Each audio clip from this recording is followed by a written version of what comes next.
Father's Day is a holiday of honoring fatherhood and paternal bonds, as well as the influence of fathers in society. What better way to honor our fathers this Father's Day than by sitting down with my dad? In this episode, my father, Dr. Eliu A Lara, shares his story. Growing up, I saw how hard my father worked to support his family. Despite his early obstacles, his hard work and dedication fueled in me a sense of work ethic that is beyond measure. My dad is the fourth Bronx High School District Representative for the United Federation of Teachers, delegate for the New York State United Teachers, a national delegate for the American Federation of Teachers, and a member of the UFT Executive Board working for the New York City Department of Education for the last 26 years. He is also a community pastor for a church in Yonkers, participating as a member of the Westchester County Clergy Organization, and as an executive secretary of the Dominican United Pastors Association of the state of New York, amongst other associations and organizations. It is with great pride that I present to you my father. So here he is, my father, Dr. Eliu Lara. So why don't you tell us a little bit about your story, your humble beginnings? Well, I was born in a small town in the Dominican Republic named San Cristobal, like 30 minutes from the capital, Santo Domingo. At the age of 2, my dad and my mom decided to move to the capital, to Santo Domingo, where I grew up. All my years, Santo Domingo. So even though I was born in San Cristobal, I knew a lot when I grew up about San Cristobal because I went to Autonomous of Santo Domingo University, and my thesis when I became engineering actually was about San Cristobal. So I learned more when I do my thesis. Topónimos of San Cristobal province, which means topónimos de la provincia de San Cristobal, where I describe why they name every section and place of the province of San Cristobal. A very interesting book, 486 pages. Actually, the city hall approved a book for that. I never did it, but I did my thesis and they approved. So I actually went to Santo Domingo. I grew up in barrio, I would say difficult. However, I always have some type of philosophy, which means that when you want, you can. Among that neighborhood, my house was recognized by the people in the neighborhood like a house of students. So we all students. All my sisters professionals. And I got 5 sisters. I got 5 sisters, and only me. I've been always the king, I would say, right? So we had to get the water from different places. My mom never put me to do that. They did it, but I was always watching my mom like a bodyguard. I was always in my mom's care, very close to her, always. So yes, I went to. By that time, we don't have a pre-K, so I was a first grade student, big already, in Domingo Savio Elementary School, which is actually in the border of Los Guandules, Guachupita, 27th of February, where I grew up. So I was there first grade. That school was actually from 1 to 6, but we were so good. By the way, Catholic school, Salesian, so the priest was the one who molding us. It was so good that the priest decided to go to 7th grade. That was the only year that they had 7th grade because they love us. We were so good, well-behaved students. So the priest say, okay, I want to keep this group of students that they stay with that 7th grade. When we left the school, they go back to 6th grade. So I went there to Oratorio Maria Auxiliadora, OMA, Maria Auxiliadora, where I went from 7th grade, from 8th grade I would say because I finished 6th, 7th grade in Domingo Savio. So from 8th grade all the way to high school, OMA. Let me tell you something about the OMA. My colleague, who actually we celebrated not long ago, 40 years that we graduated. So it was actually not a free school. It was a private school that you had to pay. So I had I would say, the lucky that I have a father who, even though he was poor, and even though he was not so well educated, but he take care of education. So he went to school and he actually registered me there. Now that particular school, OMA, by that time. This private school. Private school, yes, private school. It's like a Don Bosco, yes. That's Salesianos. So they got something very interesting. They give a scholarship to the best 2 students in every classroom. At the end, you don't have to pay. So I say to my dad, I want to be in that school. I say, but that school is no free. I say, but they inform. But if you have a good grade, you're gonna have a scholarship. So I put in my mind right away, I'm gonna have a scholarship here. For all those years, I was or the first or the best student or one of the best students. That was high school. That was a high school. So I started in middle school, 8th grade. So every single year since 1974 all the way to 1979 when I graduated high school, I do have a scholarship from that school. And I graduated with honor. And guess who was my award? To see John Paul II. Juan Pablo II, El Papa, sí. That was my award. Yeah, I went to the place, the Padre Miguel took me and my friend Vito Curi, and we went there and see the priest, the Pope. That was our award. So from there, I actually then went to Autónomo Santo Domingo University. So I was very excited because they had something very. The high school that you because of your grades, you didn't. I never paid a penny. I never paid a penny in that school, but something very interesting too, that when you go to that part, and I was part of the baseball team, and I visited Puerto Rico, and because we have a very nice grew up time. So, but very interesting that particular school has is that if you pass the first, I would say, quadrimester, and the second one, you have 80 or more, you do not take final test. I never ever took a final test because we call that liberal. O sea, if you got 80 or more, and that was very interesting and very good too, because we have to give it reward to the people who actually do some effort. Yes. So we cannot treat everybody the same. So if someone actually do what they're supposed to do, we should do something about that. Exactly, because not everybody is. Something should be, we should celebrate that. Yeah. That's what I mean, right? Every human being is the same, but somebody just take it easy, somebody do some effort. So the one who do some effort, we have to celebrate that. And the OMA, Oratorio Maria Auxiliadora, for the year that I went there, I never took a final test. That's very important, okay? And I actually, when I become teacher, I tried to do that. They want to keep the student in the class for some reason, right? But that's another story. So and it was very interesting. So I went to Santo Domingo. I was very excited to go to La Universidad, the university. And my mom stopped me and said, I don't know why you are excited, because we have no money to pay for you. That was the only time in my whole life that I actually raised my voice to my mom and I say, that is not your problem. God will provide for me.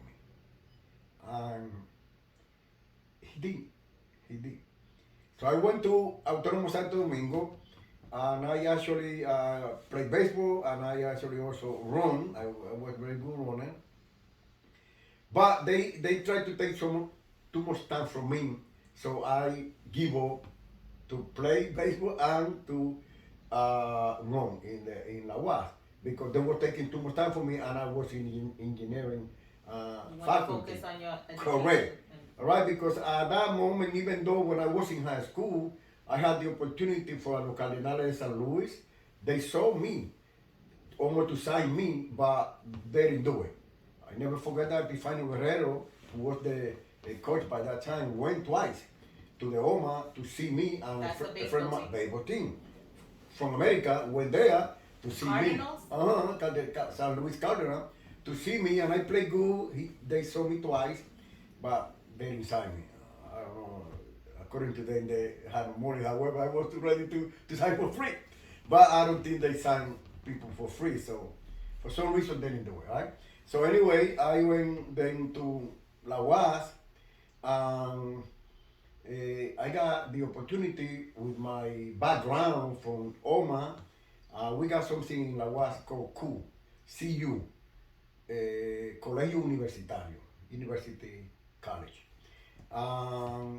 That if you do good there, it's obviously that you're gonna go straight to your class. But the opportunity that gave me was that I become what we call a tutor. Okay, a tutor. There, a tutor. Correct.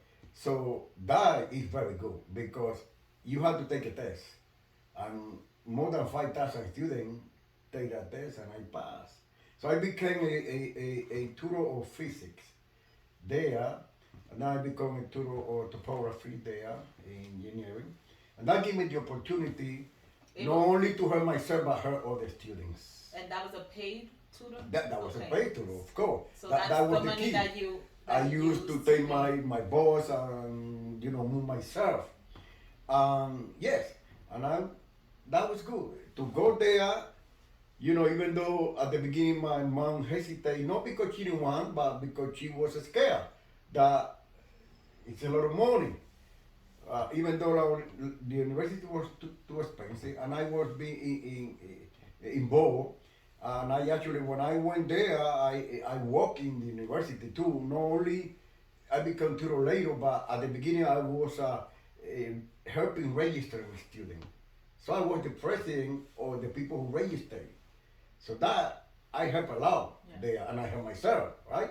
Because you have to understand that in a big university with many students, sometimes the class finish, and then if they have let's see 5 algebra classes, I will be one of the first, right? Because I was registered a student. That's very good, and I recommend to anybody who go to college, try to do something in college because you know people right away.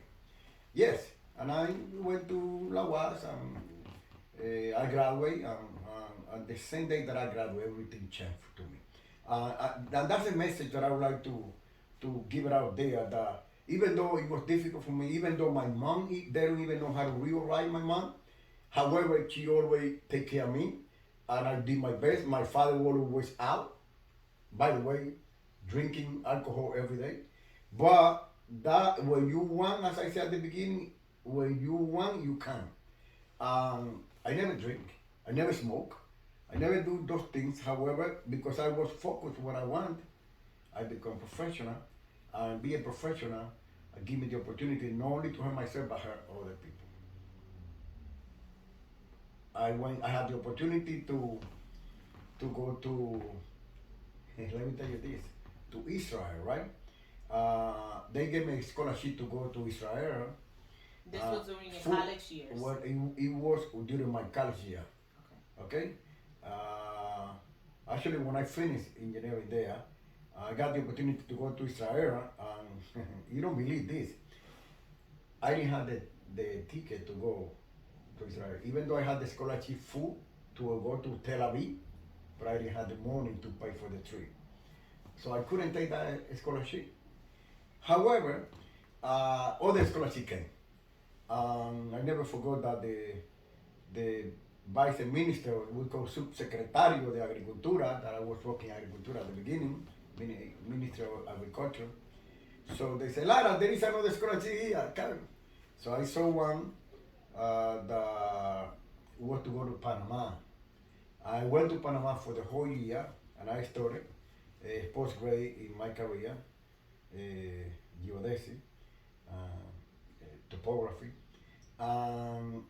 It was when I was in Panama that because Panama was in Fort Clayton, in other words, that was American territory. So I got the American visa to go there. And there I actually renewed my visa because what the visa expired in December, but I renewed it in Panama. And I went back to Santo Domingo with my visa, and I was moved to go to a little town called Janico, Santiago, that I used to walk, go from Santo Domingo, go there like a trip. But they moved me there. So I actually said no.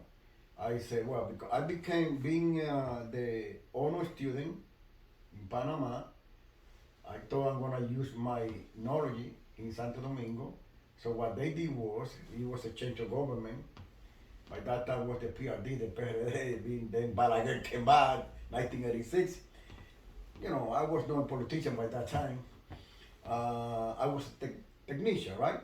And they just gave me a memorandum that say Engineer Lara is being moved to Janico, Santiago. I love Janico, beautiful place, but I was not planning to live there. I'm from the capital, right? I gotta ask you a question. Mm-hmm. What made you decide to go for engineering? Oh well, let me tell you something. Very interesting question because when you go to the university, you have to take a test, and the test measures your ability to go to any career.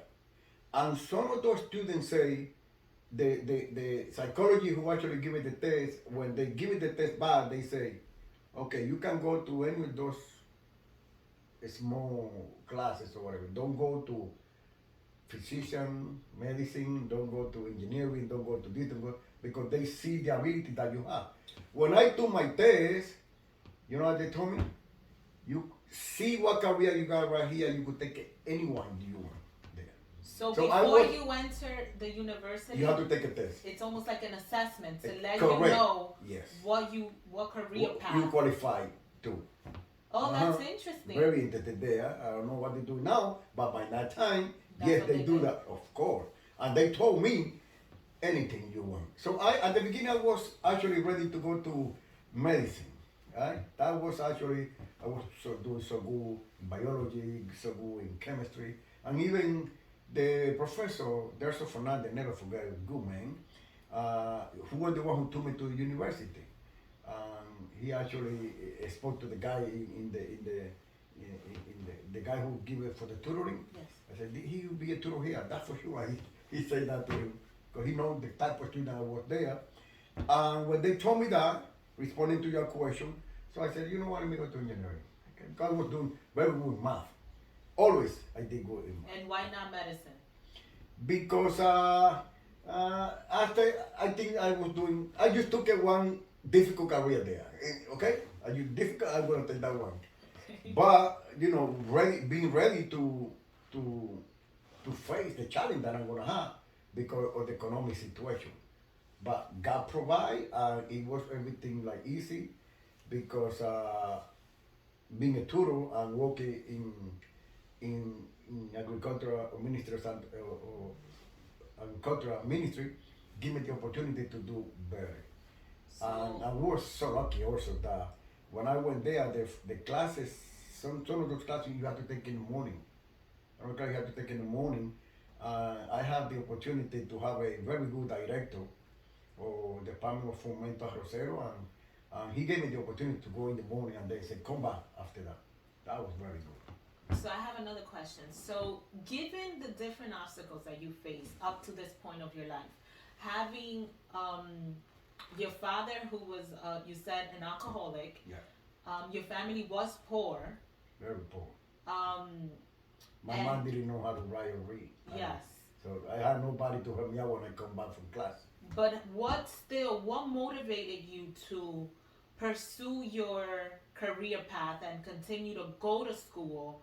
And because some people, and the way that I see it is, some people having the background, let's say that you have, they would just give up and say, "Oh, I can't go to school because how am I going to pay for this school?" But yet you was able to do it.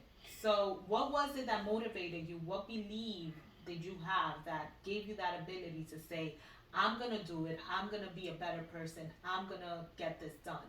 Yeah, for some reason, I always believed since I was, I was in love with books and notebooks. Let me tell you this: when I was little, I never forgot that my mom taking first grade or second grade to school, and even smelling the notebook, I feel good. The smell in the notebook was good. It was like I was in love, okay, with the school. So in love that when I was, for example, in 8th grade, and I finished the 8th grade, we got June, right? So we got July and August no class. I took a notebook of someone who was a 9th grader. I take a look at it. I was ready for 9th grader. I was always. In December I was starting. So it took me to see people who actually were professional and doing better than other people who were not professional. I always believe that it's 3 ways that you can succeed in life. Or you are a businessman people, you can succeed there. Or you do illegal business. It's a matter of time when you get catch up, but by doing the illegal thing, you can do something, right? And be a professional. Now, the educator guy, the professional, always serve the business people and the illegal people. Both of them need the professional person. The education, the professional person, no matter what they go, that's the only thing that a parent can give it to a student, to a son or daughter or child, that nobody can take from them. And that, later on we're gonna be speaking what I done here, right? That gives me the opportunity to come to America and do better in America because I was a professional in Santo Domingo. And anybody who is actually professional from other country, come here. If you want, you can do better here. You can not stop. So that gave me the opportunity to see people doing better than other people. I said, no. Even when I went to Santo Domingo, to University of Santo Domingo, by the way, they have only the same ring. Santo Domingo has the same ring. That ring that you see right here, no matter what you go for, you got the same ring. Physician, engineering, any career. 1538, this university, the first university of the New World. No matter what you study, you got that ring. So when you go into a school, to the classroom, and you see the professor with that ring, and you have something focused, say, one day I'm gonna put that ring. And you can speak to any student from Lawa, they say more or less the same thing. One day I'm gonna have that ring. So it doesn't matter what obstacle, doesn't matter what problem you got, but because if he did it, I'm gonna do it. And that is the mentality that the people should have. That why you cannot get what other people get. It's not envy, but it's a matter of to try to be different. I always say that I put you to live in one apartment, but it's up to you to stay in that apartment. My mom brought me to a very difficult neighborhood. It's gonna be up to me to stay in that neighborhood, right? So it's a matter of trying to advance. At this moment, a lot of people talking about progressive. I don't understand that type of progressive. If you told me, are you progressive, Lara? I'm gonna say big time, 100% progressive. Because I don't want to stay where I am. Progressive means you progress. This is what I mean. Let's get the real meaning of progressive. The real meaning of the progressive is no political meaning. It's a matter of you advance in life. don't stay where you are, but do something better. Okay. So you graduated. So what did you do after you graduated? Got your degree in engineering. Yeah. Right. And you ended up going to Panama. Yes, and I got a postgrad, postgraduate classes there about engineering too. And then what did you do afterwards? Well, again, I went back to Santo Domingo. They actually, as I told you at the beginning, they moved me now, not to stay in Ministry of Agriculture, but to do the job in other place, very far from the capital, right? So I say no. So I resigned. I put my letter of resignation, and because I have my American visa, I came to the United States of America. I came to New York. Yeah, I did that. And what made you decide to come to the United States? Oh, well, because I believe by that time that I already gave what I will go there. If you are not involved in political process there, by that time, I'm pretty sure now it's the same, you don't go nowhere. All right, so I was not involved in political process there. I always believe In the Dominican Republic. in the Dominican Republic. I was known. You see, new government came and they used to move people. And because they cannot, I would say, get rid of me because I was technician, I was good what I was doing. What he did was, they translate to me. They moved me to another province. That was a province that you said was yes, too far. Yeah, Janico, Santiago, yeah, beautiful, but far from the Santo Domingo. So I said no. Right? So you came to New York. Yes. With you was a professional in DR. You came here, and how did you get started here? Yeah.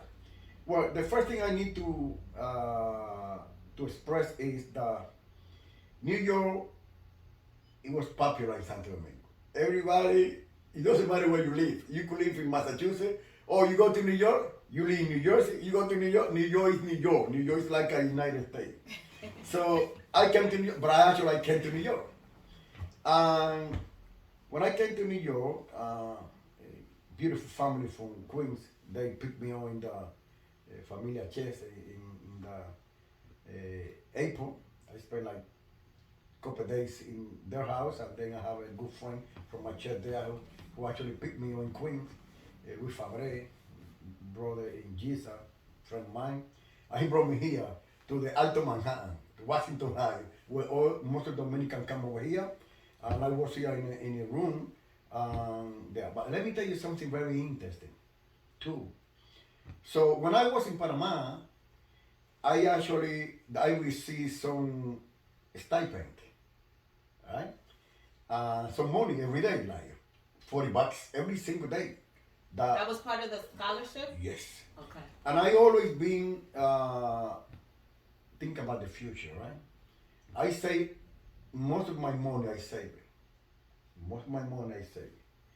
And when I came here, I came over $6,000.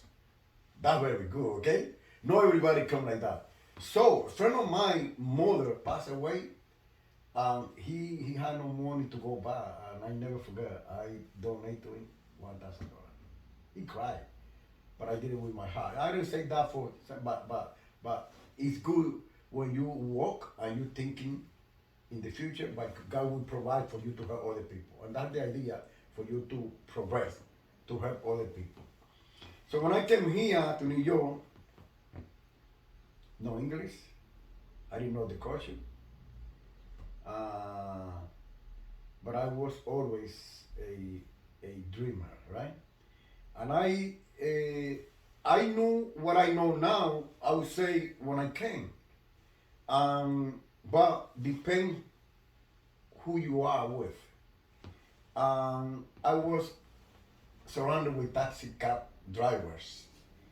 And a friend of mine named Mateo Silverio, very good friend of mine, nice person, good man.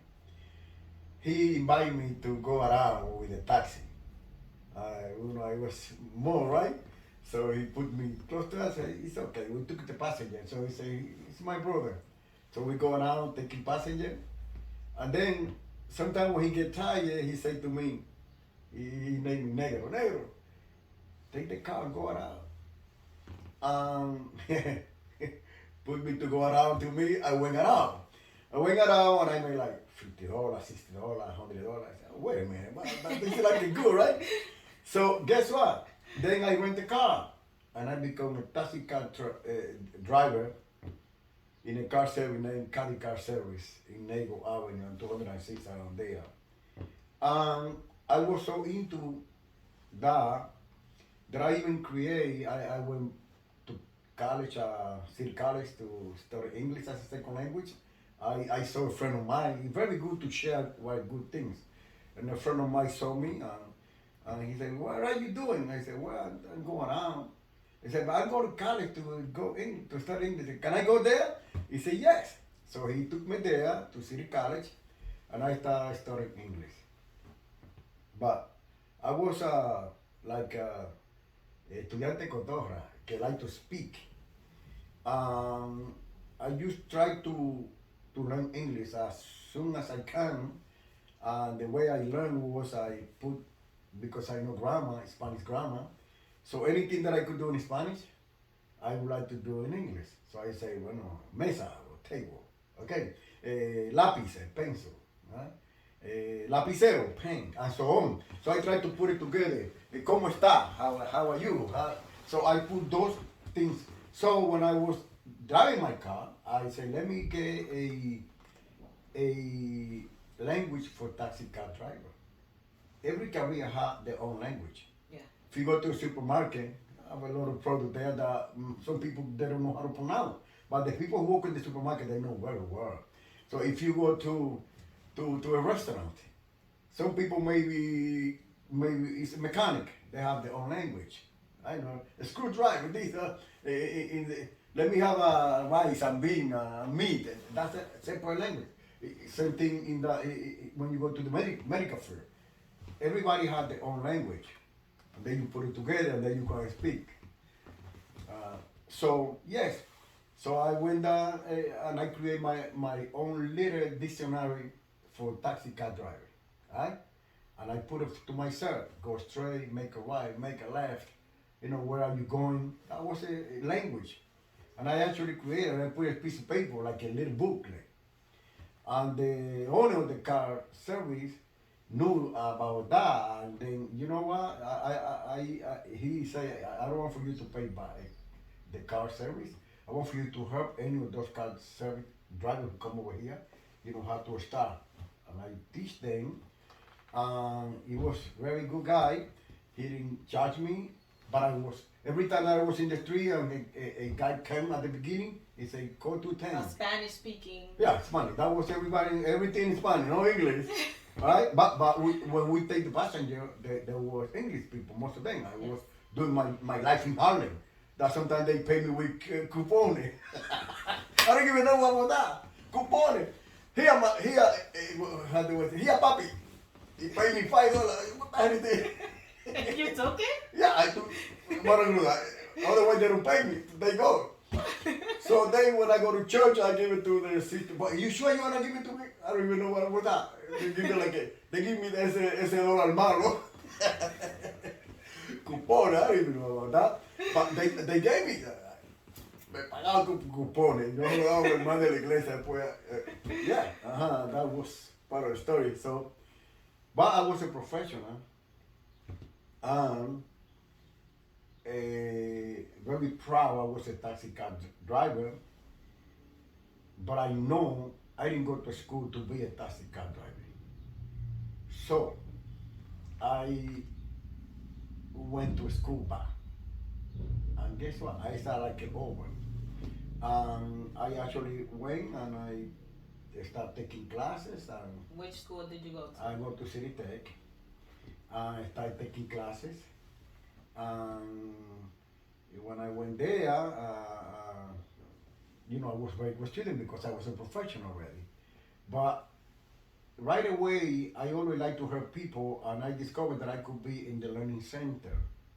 This is a place where the students who actually don't understand some class, English, math, and so on, they go and we see what they need to pass the class. I So was like in a the tutor? mathematics tutor, yeah. Okay. I become tutor again. And because of my number of credits, even though by that time anybody who had less than 90 credits, they pay like $6 per hour. I was getting $9 per hour because I got over 90 credits. Remember, to finish engineering there is 120 credits. There I finished with 150 credits, right? So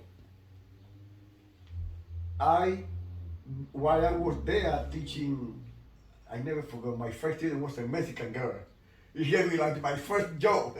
She came, she don't know nothing about the algebra. I said, don't worry about it, you will pass that class, that's for sure. And guess what? She passed. And she was like my first promoter. And she went there. And told other people? Oh yeah, turned to other professors and said, how you doing so well now? The professor Yeah. said, and then they say, ask for someone there named Lara there. Ask for Lara, everybody. So that's a real story. So I have a line waiting for me where I was in the learning center. The boss came, and we got all the tutors there. And the boss saw that big line waiting for me. And she said, why you don't go to him? No, I want to wait for him. But we got all the tutors. It doesn't matter, I want to wait for him. So I become so popular there because I was helping people because I teach with trick. All right? So in one of those tutorings, I met a girl who mother worked for the Department of Education. And she told me that they need a bilingual, they need bilingual teachers in New York City. She said that, but when I took the train, I also saw bilingual need teachers needed. Or I also saw that. Okay. In that period of time also, I have my friend who is actually now my wife. So she was in Naguará Community College, and then she also said to her friend that her boyfriend can help with the algebra and trigonometry, and I put sign in LaGuardia, in City College. I put sign in every college that I could have access to. So you could tutor for tutoring I could tutor, of course. The way I did it was I'm gonna charge you only $10 per hour, but I need know you only. I need 4 more people. Okay, so I got That's 5 the people. businessman in you. That's right. I got 5 people. That it's not $10. It's now $50, right? Because 10, and so on. Yeah. So you would charge them a lower rate, but they have Per to person, pay you. yes. Otherwise, I would not do it. And that was a good idea. No, I'm gonna have more people, but at the same time, I'm gonna have myself. Because remember, I was trying to be a taxi car driver around, but I couldn't make. Yeah, you still have to pay for your I college need and to everything. pay for everything, right? Yeah, my wife now was very good because she was a very good promoter, so she do that. And there, when I told the girl about the mother, she told me about the mother, then she brought me the paper. She said, this is what they say, like a flyer, like a sign. I said, oh, wait a minute, this is good.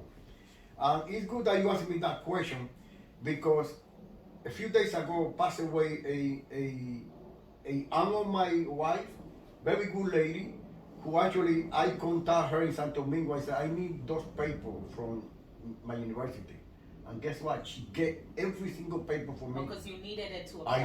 I needed to translate here. I have nothing here. I need my title, I need my transcript, and she sent me all of those things to me. And because of Romelia, I would say that. She sent me those papers here, and then I translated into English.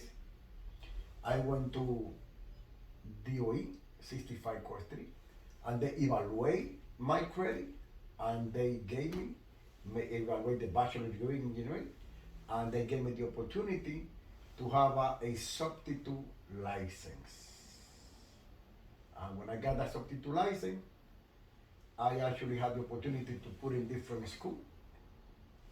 And a school named Eastern District High School have a good friend my wife, a good friend who actually was calling the substitute teacher That's in in Brooklyn, Brooklyn, 800 Grand Street. I started there being a substitute teacher. Eunice, my sister, she said to my wife, say to Larita, she called me Larita, say to Larita, because it's a huge school. In a big school with 400 teachers, every day a teacher is missed. Every day, no matter what. Yeah. So what she said, that she was the one calling the substitute teacher, she said to my wife, her good friend, say to Larita that I will not call him. Say Larita to come every day. That he will be a substitute here in this school every day. So I start substituting Spanish. No math, but Spanish. But my background. So I start doing that. And beautiful lady, Miss Almodovar. I have a good memory, right? I was very sick. Guess what? She passed. Nice lady. She called me and she told me about the student and this is what are they taking. She explained everything to me, so I explained to the student. But she passed, then they gave me the class that belonged to her as a substitute. But by that time, they had something in the UFT and the DOE that when you are my veteran teacher, you got tenure, you got more years than me, and you wanna go to my school, if you got the same license, you push me. And so that was the way, citywide. Until Bloomberg era that they changed that methodology. There they let me go. But I was so good that they had to leave like 18 teachers, they have to go.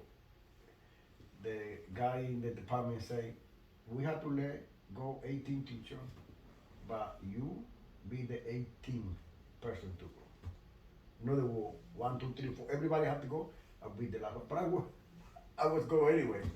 And never forgot that there was a position in Walton High School here in the Bronx. Mm-hmm. And as soon as I came to the Bronx, I said to my wife, by that time I came back, I say, I think you have to get ready because I believe we want to be moving to the Bronx. That was 1993. So I saw my population. I saw my Puerto Rican students. I saw my Dominican students. I saw my Honduran, my Mexican. That I identified myself with them and they identified themselves with me. That I could teach them. That was very good. Okay? And plus the other people, I also loved them. Guess what? From Walton, they did the same thing. Then, but in Walton was something different.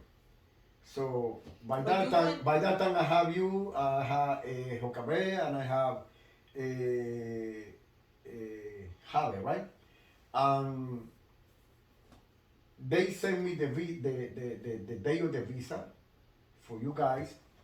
I couldn't come the day that I supposed to come here because of the visa. I say, well, I cannot come the day to the school. No, to the school. To the school. Yeah, I was transferred there to school. I was teaching already. So I say, or I go back there, or I lose the visa that I was waiting for you guys. So I rather stay there for my children because I wanted to bring my children here to America. When I came, the guy told me, well, I was waiting for you, but I called them from there. But it doesn't matter, sometimes we don't want. But God have a plan in every move that I have had done in my life. I brought my kids here to America, and I went there, and I was excess. They call that excess. It's not that you are no longer in the DOE, but you are no longer in that particular school, so you gotta get another school. Because you wasn't able to show up? Correct, yeah. But I say that proud because I family go first, no matter what. They let me go, and I have to go then to the district. I never forgot that the lady came, was a bunch of teacher excess there, and the lady came, they say, I have a position, but the position is in Evangelical High School. I didn't know about schools in the Bronx but most of those people know. And they say, hey, don't go to that school, that's a bad school. I raise my hand, very high, like. Then they say to me, don't do it. I say, why no? I want a job. So I never forgot Diana Black was the one in person at the Lara, come. I said, this is the class that we had there. 3 bilingual, but 2 regular. Teaching what? Mathematics.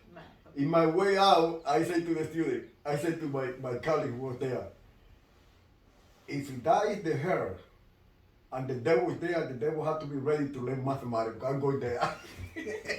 So I went there, and it was 27 years ago, and I still in that particular school. And God put me there as a chapter leader of the school, put me there as a chairperson of the school leadership team. I was a dean in that particular school. I was create Christian club in that particular school, okay? And from there, I became the Bronx High School district representative. And I've been doing that job for the last 10 years. How long were you in Evander Childs High School? I've been 27 years.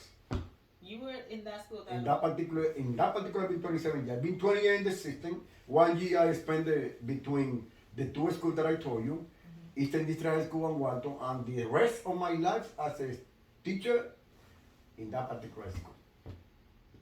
Anything for that building. Yeah. I mean, I remember they had it was almost like a jail going into but it's like when you live in a neighborhood, everybody speak about the neighborhood, but because you live in the neighborhood, you have to go to that neighborhood. For you, it's not bad. So when I went to Ivanda, it was for me, my house. And I am the one who actually helped those to control those kids. So as soon as they see me, even though they say, Dina! So they know that we love them, we shape them. Let me tell you, good people and good things happen in Ivanda. Good people. I got teachers around. I say, Meet Lara. Give me so proud. The other day I saw a police officer. Meet Lara. And I saw a lot of them, somebody said to me, Lara, one of your students. Now police officers, sergeant, teachers. I mean, this is extraordinary. This is wonderful when you can shape and form and help those kids that now you see that they're doing very good. Okay? So, in conclusion, so no matter what obstacle, no matter what you have right there, you always want to have some obstacle, you always want to have some difficulty, but what you have to do, you have to know where you're going, and in the middle you will see some obstacles. What you have to do is go around the obstacle and keep on going straight. Because if you don't do that, guess what? Then you stop. And the year you're gonna pass anyway, all right? Soon you will see, oh, what I did. But if you concentrate, try to do something, you will accomplish what you want. When you want, you can. When you want, you can. Mm-hmm. I like that quote. Mm-hmm. Yeah. Okay. En español es querer es poder. Yeah. Querer es poder. Si tú quieres, tú puedes. If you want, you can. That's true. Don't put any limits on yourself. No limit, no limit. Because you have the ability. If you got your ability to do it, if you have the willingness to do it, what you have to do is action. I always say the equation de Lara. Equation de Lara, when I put it in the book, first of all, you have to, tú tienes que querer hacer la cosa. That's true. If you don't, nobody will do it for you. You have to have the willingness to do it. But after you have the willingness, then you have to act and do something have about it. action. Without action, you don't go nowhere. And then after action, you have to have faith. In other words, you have to believe that you can do it. And go ahead. And failing doesn't mean that you're gonna stay there. You gotta be careful when a boxer go down and stand up. You gotta be very careful. If fell down, he cannot come down, up, it's a knockout. But if that boxer come, you gotta be careful. Because now he knows he gotta do everything he can to put you down. This is life. Life is like a train path. with different station stopping station. So you stop right here doesn't mean that the train. You're gonna stay there forever. You go there, and then even when you go all the way, guess what? The same train coming back. Right. So it's a matter of putting your mind what you want and go for it, and understanding that in the way you will find obstacle. It's okay. It's all right. By the way, if the obstacle doesn't come, be careful because something is wrong. So obstacles have to come, but you have to be ready to overpass those obstacles. That's life. Mm-hmm. So I want to thank you for sharing your story because I think that it's important too for people to understand that, you know, you have to be willing to do something in life. If you want greatness, if you want to be successful, you can't just think to stop and not pursue anything greater. So thank you so much for coming on my show and sharing your story. You're welcome. I want to thank you again for coming on my show. But before I let you go, I do, given that it is Father's Day coming around soon, what message do you have for the many fathers out there? Well, I would say that my beautiful wife and my children would describe better than me what the father mean, right? Because I am the father. However, I could say that my opinion, my idea about a good father is a person who has empathy for their children. So I explain what empathy means. So we have to sometimes be in our children too, because sometimes the parents are so rude and they don't understand how the children are going through. And very important for we the father have empathy with our children. Listen to them, have communication with them, speak to them, and understand that they going through now. We are not the one going through, so we have to have empathy with them. You have to familiarize with them. We have to let them know that I understand what you said. So what can I help you? Or listen to them. Sometimes they don't expect it, but only listen. They don't even want for you to do nothing with them, but at least listen to them. And I also believe that the good father is not only the one who has empathy and has a communication with them, but somebody who actually are example, exemplary. So action is better than word. So people can speak too much, but it's action. The children want to see the father in action. It's not the word. Go is good. You can speak whatever. You can give a lot of advice, but what you see, for example, a parent cannot say to a child, "Hey, listen, don't smoke. Don't smoke." When he's smoking, don't drink when he's drinking. What example is that? So, really, we have to preach with our sample. So this is what the kids should see from the parent. But not only that, I believe in education. You know, some parents want to provide for the children, want to do whatever, but they don't care because they already get what they want. They believe by giving a good pants, a good sneaker, a good watch to a kid, they get everything. Education, and education has two pieces. It's secular education, which is get professional, which is good because I believe that life is difficult, but it is easier for people who are prepared for the life. And they are the professional. Okay? So, professional is very good, the education is good, but as I told you, education has two branches, secular and spiritual. The whole body, the man, the individual, has not only the materialism, the human being, the eat and walk, but they also need spiritual food. So that's why it's so important, the church. That's why it's so important to read the Bible. That's the education. The parents should have a self-control. Some parents wanna cry, scream to the kids. No, they have to have self-control, and that's what I've been doing with my family. My children know that I don't raise my voice to my children. Even when I got mad, I speak to them. No, no good. I remember that I take a look at it to Jocabe, my first daughter, and even when I speak to Jocabe just like that, she cry. And I don't have to. I never hear her. I never hear no my children, but they know what I'm investing. Okay, so and this is very important: self-control. When you do that, I think you're showing that you are a good father. You know, we are the sample in the house. We are the priest, the sacerdote, the pastor. God gave us that function, that responsibility to be the guidance of our wife and our children. And the children want to see that in the parent. You not only give the kids whatever they want. When you are empathy with them, doesn't mean that you're gonna approve bad behavior. Doesn't mean that. But at least they know what you as a father expect from them and you don't expect from them.